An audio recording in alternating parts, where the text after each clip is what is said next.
एकाएक आईने में अपने अक्स को देखकर नंदिनी भाव विभोर हो जाती है। अपनी सूनी मांग और सूने ललाट को देखकर बिलख पड़ती है। क्या से क्या हो गया इन कुछ सालों में, जिनके लिए आज तक साज श्रृंगार नहीं किया, आज उसी के लिए 16 श्रृंगार करने का मन करने लगा। पति की बेवफाई भूलकर उसे माफ़ करने का मन बना लिया वो भी उम्र के इस पड़ाव में जहाँ लोग साथ छोड़कर हमेशा हमेशा के लिए चले जाते हैं। वहीं नंदिनी जुड़ने के सपने संजो रही थी। नहीं नहीं, मैं ये नहीं कर सकती। कैसे भूल सकती हूँ उनके दिए जख्मों को। जब मुझे सबसे ज़्यादा उनकी ज़रूरत थी तब तो वो किसी और की बाहों में जीवन का मज़ा ले रहे थे और मैं घुट घुट कर जीवन जी रही थी। नहीं, मैं माफ़ नहीं कर सकती ऐसे इंसान को जिसे मेरी कद्र नहीं थी। फिर सहसा ही नंदिनी की नज़र आईने के ऊपर लगे कागज़ के छोटे टुकड़े पर लिखी लिखावट पर पड़ी, जो शादी के बाद नंदिनी के पति मनोज ने उसकी लिपस्टिक से लिखा था, जिसकी छाप आज भी हल्की सी प्रतीत हो रही थी। आई लव यू नंदिनी, जिसे देखकर नंदिनी अपनी यादों में खो जाती है। इसी आईने के पास खड़े होकर मनोज नंदिनी को बाहों में भरकर ताउम्र इसी तरह प्यार करने और पूर्ण समर्पण की साझेदारी के साथ साथ निभाने का वादा किया था। पर कुछ ही सालों बाद भूल गए सारे वादे, वो भी ऐसी औरत के कारण जिसे मनोज से कभी प्यार ही नहीं था। उसे तो सिर्फ जिस्म की भूख थी, जिसे मिटा कर चली गई और मनोज को अपाहिज बना गई। सब कुछ तो छीन लिया मनोज से उस डायन ने, फिर भी मनोज को की आंखों में डायना के इश्क का भूत सवार था।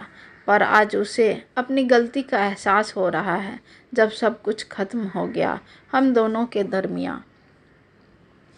डायना जैसा नाम ठीक वैसी ही थी, बिल्कुल डायन जैसी। पहले मेरे जीवन से खुशियाँ छीन ली, फिर मनोज के जीवन से उसकी हर एक खुशी। पर अच्छा ही हुआ, मनोज के साथ जैसा कर्म करेगा वैसा ही तो फल मिलेगा। उस डायना के कारण सारे रिश्ते खत्म हो गए मनोज के, और आज हालत ऐसी कि सहारे का मोहताज हो गया वो। तब याद आई उसे अपने ब्याहता की।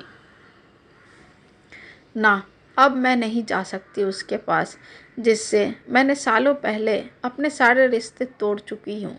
अब किस हक से बुला रहा है मुझे अर्धांगिनी, विधवा, ब्याहता बनकर? जिसके जीते जी मैंने सारे श्रृंगार की आहुति दे दी, उसके लिए फिर से अपने मांग भरूं या माथे पर सुर्ख लाल बिंदिया सजाऊं? नहीं, मैं ये नहीं कर सकती, हरगिज़ नहीं। मैंने 15 साल पर उसके बिना जिंदगी गुजारी, ब्याहता होकर भी एक विधवा बनकर। फिर बिंदी और सिंदूर की डिब्बी ड्रेसिंग टेबल पर रखते हुए आत्मा से कराह उठती है नंदिनी। लेकिन फिर से नंदिनी बेचैन उठती है और आईने में खुद से बात करते हुए कहती है, पर छोड़ भी तो नहीं सकती उनको मृत्यु शैया पर। इतनी भी निर्दय नहीं बन सकती मैं। आखिर वो मेरे बच्चे का बाप भी तो है। एक आखिरी बार उसने एक इच्छा रखी, उसे कैसे ना निभाऊं? क्या इतना भारी है उसके लिए ब्याहता बनकर जाना? नहीं, पत्नी नहीं, कम से कम इंसानियत के नाते तो उन्हें माफ़ कर ही सकती हूँ। और सासू माँ से किया अंतिम वादा भी तो नहीं भूल सकती। माँ ने वादा लिया था जाते जाते कि मेरे बेटे का साथ कभी मत छोड़ना। वो बहक गया था, पर एक न एक दिन तेरे पास ज़रूर वापस आएगा।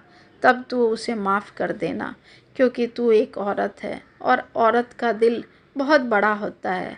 उसका दिल सागर से भी गहरा होता है, जिसमें हर एक पाप को छुपाने की अथाह जगह होती है। सच कहा था माँ ने, हम औरतों का दिल होता ही है ऐसा, जहाँ अपने दर्द को भूलकर पुरुष के पुरुषत्व को जिंदा रखती है। पर मैं कैसे भूल जाऊँ उस जख्म को जो आज भी मरहम के बिना हरे हैं? कैसे भूल जाऊँ मनोज की बेवफाई को? नहीं नहीं, कहते हुए नंदिनी अपने कानों को अपनी हाथों से बंद कर चिल्लाती है। नंदिनी की आवाज़ सुनकर वैदेही नंदिनी की बहू भागकर आती और कहती है, क्या हो गया माँ? वैदेही की आवाज़ से नंदिनी की तंद्रा भंग हो जाती है। खुद को संभालते हुए कहती है, कुछ नहीं बहू, बस ऐसे ही चीख निकल गई। नहीं माँ, कुछ तो छुपा रही हैं आप। बताइए ना माँ, क्या हुआ आपको? देखिए, आपकी आंखें बता रही है आपके दिल का हाल। बोलिए ना माँ, अपनी बेटी से नहीं बताएंगी? नंदिनी के पास घुटनों के बल बैठकर वैदेही पूछ रही थी। बेटी सा स्नेह देकर वैदेही के गालों को प्यार से छूते हुए नंदिनी कहती है, कुछ नहीं बेटा, बस पुराने जख्म हरे हो गए। उसी दर्द पर थोड़ी मलहम लगा रही थी। तू जा, बाबू को देख, मैं ठीक हूँ। वैदेही नंदिनी का हाथ पकड़ कर कहती है, पक्का माँ, आप ठीक है ना? हाँ मेरी माँ, मैं ठीक हूँ।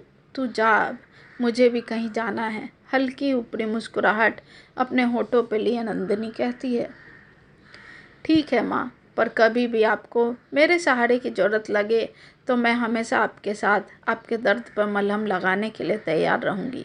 वैदेही हाथों से मजबूती देते हुए नंदिनी जी को यह एहसास करा रही थी, ये तो मेरा सौभाग्य है कि मुझे तुझ जैसी बहू मिली है जो मेरा हर दुख सुख को अपना समझती है। मेरी बेटी बनकर मेरे साए समान चलती है। मैं वादा करती हूँ कि कभी भी मेरे दर्द में और मेरे जज्बात बढ़ जाएंगे तब तेरे कंधे का ही सहारा लूँगी। तब लगा देना अपने ममत्व वाले मरहम मेरे जख्मों पर। ठीक है माँ कहकर वैदेही वहाँ से चली जाती है और नंदिनी जी फिर से अतीत की गलियारों में विचरने लगती है। कितना अच्छा था सब कुछ, कितना प्यार करता था मनोज मुझे, मेरे सिवा कहीं और देखता तक नहीं था। पर जैसे ही नई जॉब लगी डायना के यहाँ, सब कुछ खत्म हो गया। डायना मनोज के व्यवहार, स्वभाव, रंग रूप और उसके कार्य निष्ठा को देखकर जैसे मोहित हो गई और मेनका बनकर रोज उसे मोहित करने लगी। अब दिल ही तो था फिसल गया मनोज का, वो भी डायना के लिए, और ऐसा फिसला कि उसे किसी की सुध बुध नहीं रही, यहाँ तक कि ना अपने बच्चे की और ना माँ बाबूजी की। मेरी तो सुध लेना उसी दिन छोड़ दिया जब डायना से उसकी नज़दीकियाँ बढ़नी शुरू हो गई। हम सब ने बहुत कोशिश की मनोज को डायना के पीछा छुड़ाने की, पर कहते हैं ना, जब इंसान को इश्क होता है तो उसे कुछ दिखाई नहीं देता सिवाय उसकी महबूबा के। ठीक यही हुआ। मनोज डायना के झूठे इश्क के जाल में फंसता चला गया, और जब डायना का मन मनोज से बढ़ गया और बढ़ती उम्र को देखकर डायना ने उसे अपने रास्ते से हटाने का निर्णय कर लिया। डायना ने इस काम को बखूबी निभाया, मनोज का एक्सीडेंट करवा के।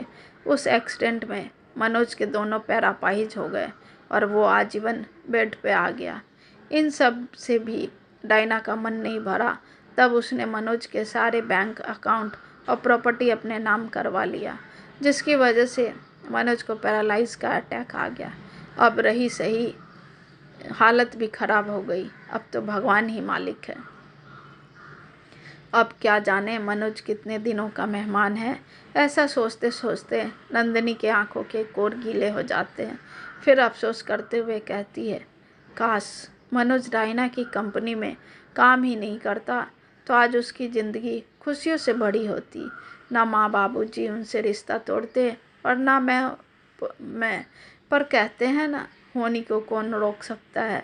बस वही हो रहा है मनोज के साथ। फिर अपने मन में उठे भंवर को शांत करती है और अलमारी से मनोज के पसंद की लाल साड़ी निकालती है।